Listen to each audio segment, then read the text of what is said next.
एकतर डोक्यात राग घालून निघून गेलाय। मला सारंगचा राग चांगलाच ठाऊक आहे। हा नाही ऐकणार कोणाचंच, आणि जर का कुणावर अन्याय होत असेल तर सारंग गप्प सुद्धा बसणार नाही। गुरुकुलाच्या बाबतीत परत काहीतरी घडायला नको याच्या हातून। मला जरा भीतीच वाटते।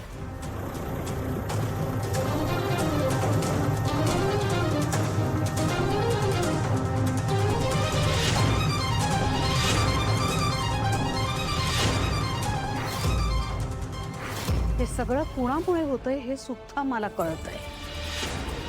त्या पोरीची काळी सावली आमच्या सुखावर का पडते अजून? ती तर सारंगचा भूतकाळ होती ना, मग राहावं तिने भूतकाळात। काय येते त्याच्या आयुष्यात अजून?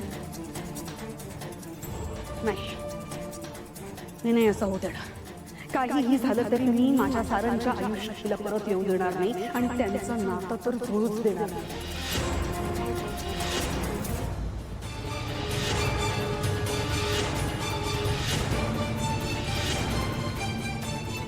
का आलाय तुम्ही इथे? झालं तेवढं कारस्थान पुरेसं नाहीये का? गुरुकुल बंद पडतंय, तुम्हाला समाधान मिळत असेल ना, आनंद होत असेल, आनंद साजरा करायला आलायत का तुम्ही इथे? बोला ना, का आलायत?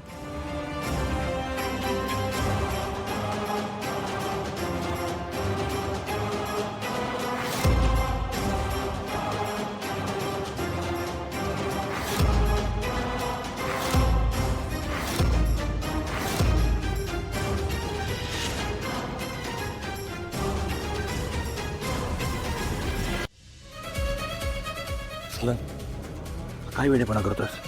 जगन्नाथजी मी सील तोडणार। जे काय होईल ते मी बघून घेईन।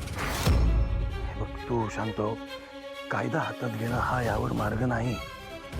माझ्या कुटुंबाने जी चूक केली आहे ती चूक सुधारण्याचा हाच एक मार्ग आहे।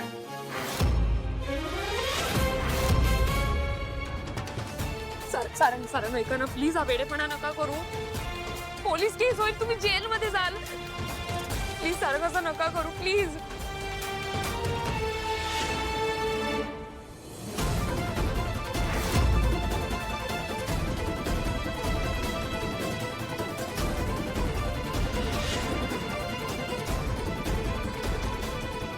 सारंग